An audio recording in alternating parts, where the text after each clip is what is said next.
Texans today, everybody. I'm your host, Jeremy Chuggs. Coming up on today's program, the top news and notes from Texans OTAs. Finally, they let media in to practice today, so we have some news, some notes, everything you need to know from, just them hanging out in basketball shorts and running around the field like it's field day and last day of 5th grade.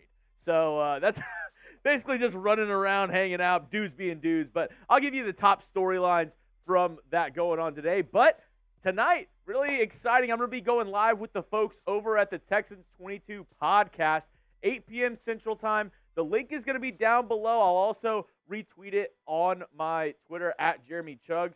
So go check it out. Tonight should be a fun time. Me and the dudes over there at Texans 22 going to be talking ball. We're going to be talking the Texans position groups from, strongest to weakest.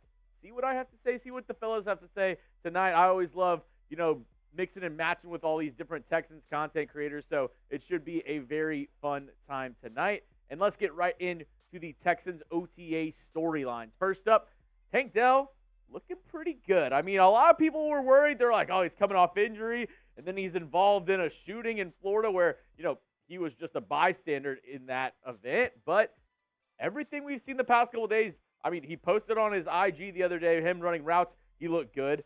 Today at OTAs, I mean, here's a picture. Shout out to Big Sarge Media. Got this from him on Twitter. But, I mean, looking pretty good. I mean, he was running routes during OTAs as well. Looked like nothing was wrong. I mean, he was running very crisp. Looked locked in my opinion. And, I mean, he was sharp. He looked locked in at every single drill that I saw from him at OTAs today. He was in the front of the line. Like, he was the first guy ready to put in some work today. And, I mean, I'm just pumped to see Tank Dell absolutely light it up this season with him, CJ Stroud. You have Nico Collins and Stefon Diggs as well, who we'll get to him later on in the program. But Dell is set for a breakout season. If you agree with me, go down and like the video. If you're pumped to see Tank Dell ball out this year, go down, hit that thumbs icon, show him some love. Tank Dell, we're ready for the fireworks this year. Little appetizer last year. This year, we're getting the whole damn main course. Tank Dell, let's ball out this year. As we get into another wide receiver, Nico Collins in attendance. And I talked about it on my show yesterday. But, I mean, in a contract year, how many guys do we see that are missing OTAs who are like, no, I'm not going without a new contract? I mean, T. Higgins has not even signed his franchise tender with his team. And Nico Collins is showing up, and he's the first guy. He's like, yo, what's up? H-Town, hold it down. He's out there hanging out with all the dudes. He's hanging out, being a team leader. I believe maybe should be a team captain this year. Nico Collins is everything you want in a player for this DeMeco Ryans team, and he absolutely really shows his leadership, and he showed it today. I mean, he was in the center of everything going on with voluntary OTAs. And I say voluntary because there's some guys who didn't show up today. It's voluntary for a reason. It means you can show up if you want to. You don't have to show up if you don't want to. These guys not there today. Stefon Diggs, Shaq Mason, Danielle Hunter, Laramie Tunsil, Titus Howard, who Aaron Wilson reported, still dealing with that leg injury, expected to be back during training camp, and Tim Boyle, who I know we're all missing, with a finger injury. So these guys were not at camp. And I think the big name, the name everybody looks at with this, obviously, is Stefon Diggs because, Danielle Hunter as well, Laramie Tunsil, but Stefon Diggs, the biggest, move the Texans made outside of Danielle Hunter this past off season. And people are like, I already see, oh my God, why is Diggs not at camp? What is going on? Like, I see people freaking out. People were saying, this is exactly what they warned us about in Buffalo. This is why Buffalo traded him for nothing. So let me know down in the comment section, are you worried about Diggs not showing up to OTAs? Let me know yes or no down in the comment section. This is going to be the pinned comment on today's video. After this YouTube ad break, I'll let you know what I have to say about Diggs not being at OTAs. To quote Family Guy, who the hell cares? I mean, Diggs is known to, work out with his own guys, do his own workouts, and it's voluntary workouts for the Texans. It's not like he has to go and he's deciding not to go. And I believe he's going to show up whenever there are non-voluntary workouts and activities going on around the team.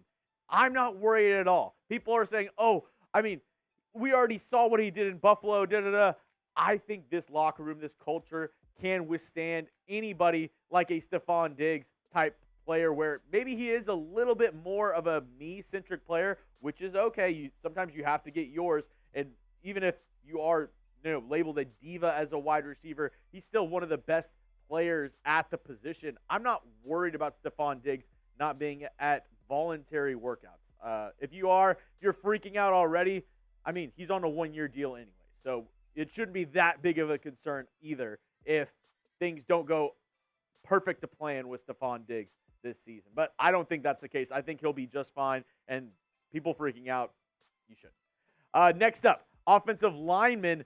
Now, as we saw from Aaron Wilson, there were some guys who weren't there today. Titus Howard, Laramie Tunsil, and Shaq Mason, some of the older veteran guys who, those guys, and like a Danielle Hunter, and this is why I'm not really freaking out about Stefon Diggs either, because the older guys, a lot of them will not show up to voluntary OTAs because they're like, dude, I need some more rest. I'm chilling.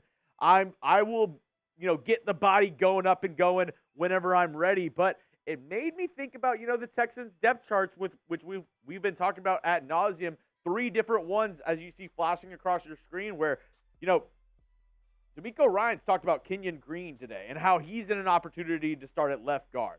So Blake Fisher looked pretty good today. There was a couple guys that were still there at OTAs, but it's like, what are the Texans going to do with their offensive line? Because, I mean, if Kenyon Green's starting at left guard, does that mean, Juice Scruggs or Jarrett Patterson at center? Does that mean who's starting at right tackle? Is Titus Howard going to be ready? Does Blake Fisher need to be ready for the start of the season? Because we know Titus Howard coming off those injuries from last year. And Kenyon Green, as I said, DeMeco Ryans spoke glowingly of Green, saying he looks better, he looks stronger this offseason than he did last year. And he's really excited to see what Kenyon Green can do and really prove his pedigree of a first-round talent out of Texas A&M. And from what DeMeco Ryans said, it looks like it's Kenyon Green's job to lose at left guard. And then, like I said, at center, does that mean Jarrett Patterson? He was out there looking pretty good, back at it after the injuries from last year, and so was Juice Scruggs. So then who starts at center for your Houston Texans? Is it Patterson or is it Scruggs? And then with right tackle, should we be worried about Howard? Should we be worried about his injury moving forward? That is still yet to be seen, but another reason why you got to hit that sub button. I'll keep you up to date with the latest news and notes around this team. And coming up in just a moment, 2 more observations from Texans OTAs as we got going with the first media availability of the year for the Texans during practices. But first, before we get into that, got some brand new Texans hats for you available with our friends over at Fanatics. When you go to chatsports.com/Texans hats, you can get the brand new secondary logo hats looking really fresh. Also, they have the Texans draft hats. They have this hat is pretty dope. The all black hat with the new Texans logo coming up right here.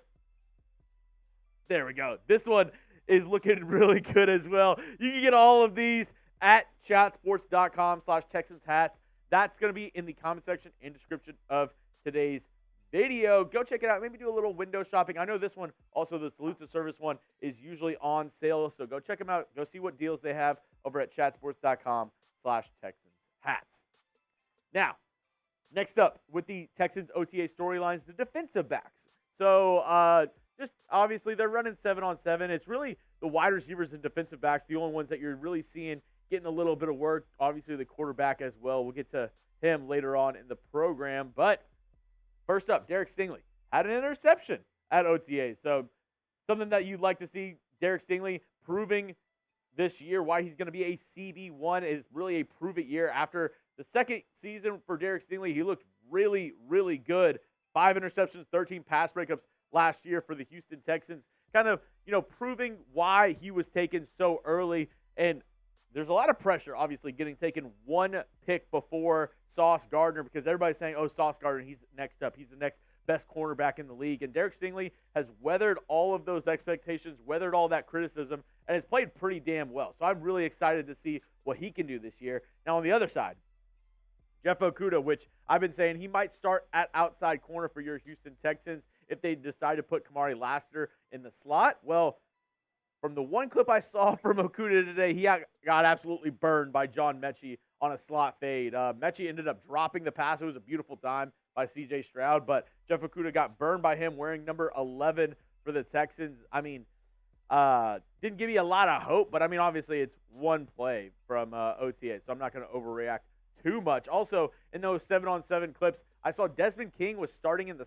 slot for the Texans on a lot of those, 7-on-7 runs. So, from what a lot of y'all were saying, what I was saying as well, Desmond King gonna look like he's gonna make his, money in the slot again this year for the Texans, and that means maybe I was wrong. Maybe he is ready to play outside, and that's where he's gonna end up being. Because Kamari Lassiter, it looked like he played on the outside a little bit more than he played on the inside on these 7-on-7 drills for the Houston Texans, and especially if Okudah doesn't look ready, if it looks like it's going to be Desmond King in the slot, then we might have Kamari Lassiter starting on the other side of Derek Stingley to start the season. I want to know from you, though, how would you grade this Texans cornerback room? Because, I mean, I've still seen a ton of articles. I might break them down later on this week, but a ton of articles saying the Texans still need to go out and get an outside corner and sign one of these top guys. Is that the case, or do you think they are good? Let me know down in the comment section. What grade would you give this cornerback room? A, B, C, D, or F? Lastly, Stroud is so freaking good. He looked in command. All the clips that I saw, I mean, he is absolutely on the money. He's dropping dimes and elite handshakes. I mean, with all the Texans running backs, I mean, he was absolutely just, had the most creative handshakes. I'm pretty jealous. If I was a Texans player, the first thing I would do is be like, yo, CJ, what's our handshake? Whenever we score, I need to know what's good. Like, hey, some of that. I mean, he was absolutely in rhythm with all those guys, and he was dropping dimes. If you didn't see, I actually tweeted it out earlier. He had an absolutely nasty no-look pass to Robert Woods in some of the drills today. It was beautiful. But, I mean, he was dropping some elite dimes in practice today. CJ Stroud looks like he's poised for another great season, as everybody in the crowd is going to be saying, CJ Stroud. Yeah. I mean, my guy, he makes me so excited to root for the Texans this year. One more time, go ahead and follow me on Twitter at Jeremy Chuggs. Reminder, I'm going to be tweeting out that link for the live show tonight with the Texans 22 podcast. Be ready for that. It's going to be at 8 o'clock tonight Central Time. So join us. Check it out. Go help support another Texans content creator and have some fun. We maybe taking some of your questions on the live as well. So go drop in 8 o'clock today. It's going to be in the comment section and description of this video as well. Go check it out later on tonight.